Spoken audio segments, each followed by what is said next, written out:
এক শ্রেণীর কুলাঙ্গার যারা আমাদের মুক্তিযুদ্ধের বিরোধিতা করেছিল, যাদের হাতে মুক্তিযোদ্ধাদের রক্ত লেগে রয়েছে, সেই রাজাকার আলবদর শান্তি কমিটির লোকেরা, তাদের সন্তানেরা আজ প্রকাশ্যে রাজপথে দাঁড়িয়ে উচ্চারণ করছেন আমরা রাজাকারের সন্তান। তাদের বিরুদ্ধেই আজকের এই প্রতিবাদ সভার মুক্তিযোদ্ধা সংসদের আমি সবাইকে ধন্যবাদ কৃতজ্ঞতা জানাচ্ছি এই ধরনের একটি প্রতিবাদে সামিল হওয়ার জন্য।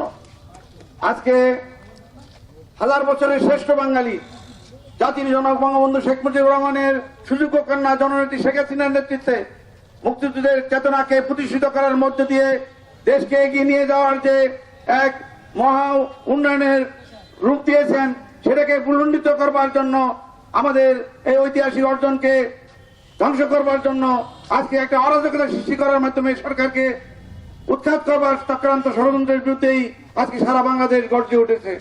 যেমনি করে গর্জে উঠেছিল মুক্তিযোদ্ধারা 1971 সালের মহান স্বাধীনতা সংগ্রামে যে কালজয়ী বিজয় অর্জন করেছিল, সেই বিজয়ের মধ্য দিয়ে আমরা বারবার আঘাতপ্রাপ্ত হয়েছি স্বাধীনতা বিরোধী শক্তির দ্বারা।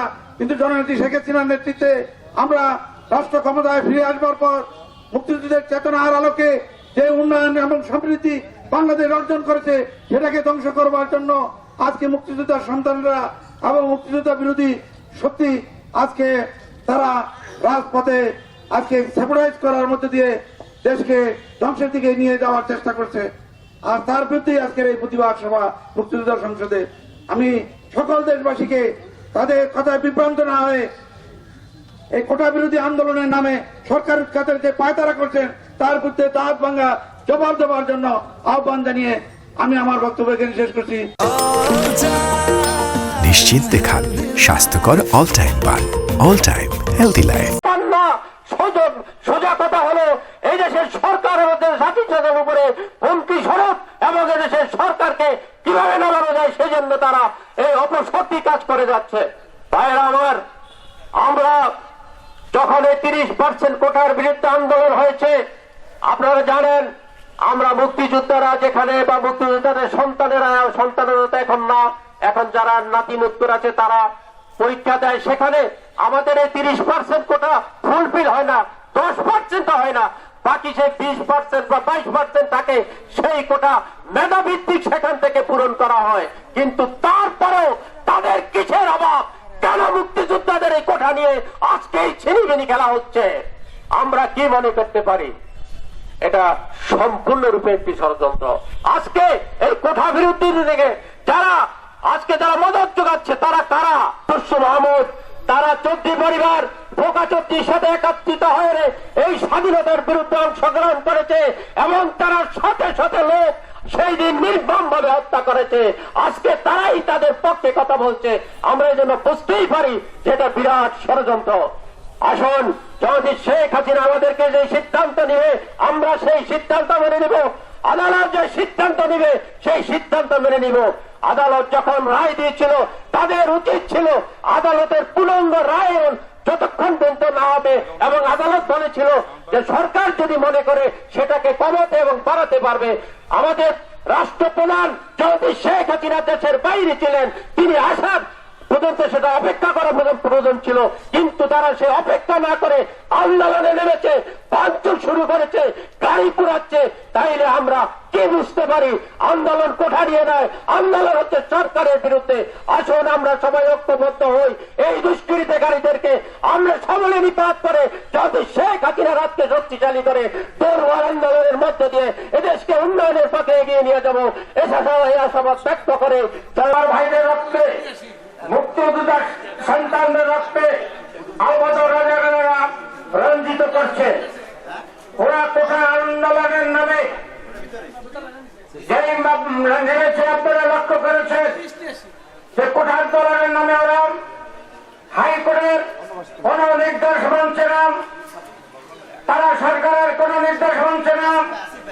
তাদের একটি উদ্দেশ্য, গতকালকে যখন বিএনপি অফিস থেকে 100-এর উপরে ককটেল উদ্ধার করা হয়েছে, বিএনপি অফিস থেকে যখন দেশীয় অস্ত্র উদ্ধার করা হয়েছে, তাতে কি প্রমাণ হয়েছে? তাতে প্রমাণ হয়েছে যে এরা এই মুক্তিযুদ্ধের সপক্ষে শক্তিকে উচ্ছেদ করার জন্যই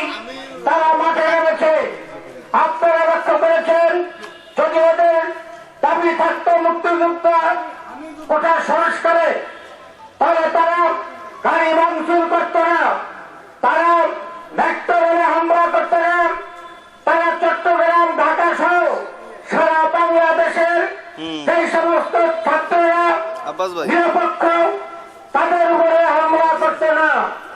আপনারা দেখেছেন যারা কোটা আন্দোলন করছে, তারা কোটা আন্দোলনের নামে প্রতিবার মেয়েকে কালকে আমি দেখেছি তারা জোতা চুরি খেলছে।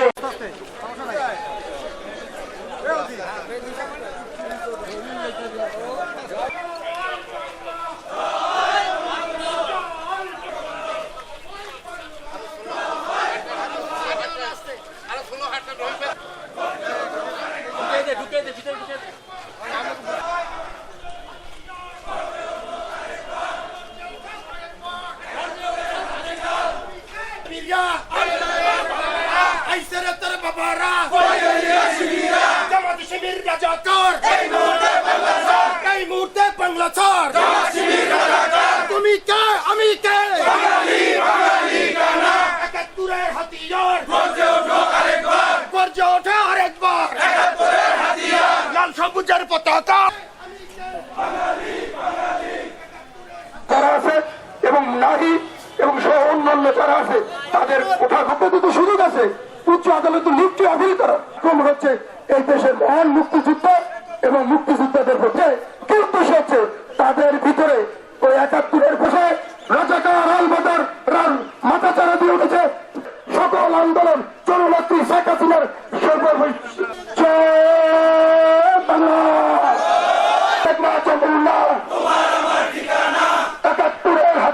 প্রতিবাদ সভা শান্তিপূর্ণ সমাবেশে আমাদের মাঝে উপস্থিত হয়েছে স্বাধীনতাকামী মানুষকে মুক্তির চূড়ান্ত লক্ষ্যে পৌঁছে দেন আপনার কমান্ডার ডেপুটি কমান্ডার উপজেলা পর্যায়ের মাঝে ভোলা জেলা আওয়ামী লীগের বিপ্লবী সভাপতি। এই পর্যায়ে মুহূর্তে আমরা দিনের সাথে অনুরোধ করতে পারে ৯ মাস যুদ্ধ করে ৩০ লক্ষ শহীদের তিনি এই মুক্তিযোদ্ধাদেরকে এমন পাশ করে প্রেসিডেন্টের অধ্যাদেশ অনুযায়ী সেটা হয়েছিল। আপনারা জানেন মুক্তিযুদ্ধ 30% কোটা সহ আরো অন্যান্য তারাই কলকাঠি লাগছে, কি জন্য লাগছে, কেন লাগছে। ডক্টর ইসলাম আলমগীর তিনি কার সন্তান আপনারা জানেন। কি আমাদের যেই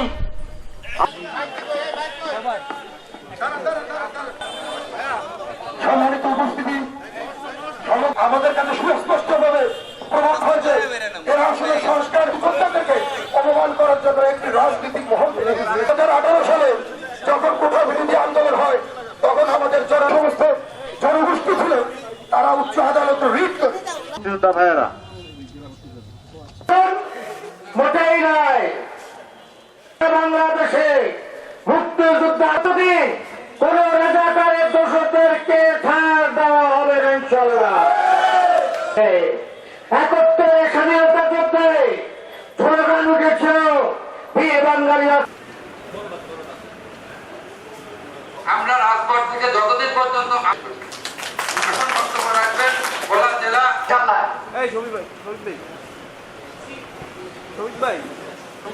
আমি এই পর্যায়ে বক্তব্য রাখার জন্য অনুরোধ জানাচ্ছি সন্তান কমান্ডার আহ্বায়ক সমাবেশের সম্মানিত সভাপতি উপস্থিত জানাচ্ছি করছি অংশগ্রহণ করছি এটা আমাদের জন্য আজকে স্বাধীন দেশে দাঁড়িয়ে আমরা কথা বলতে পারছি।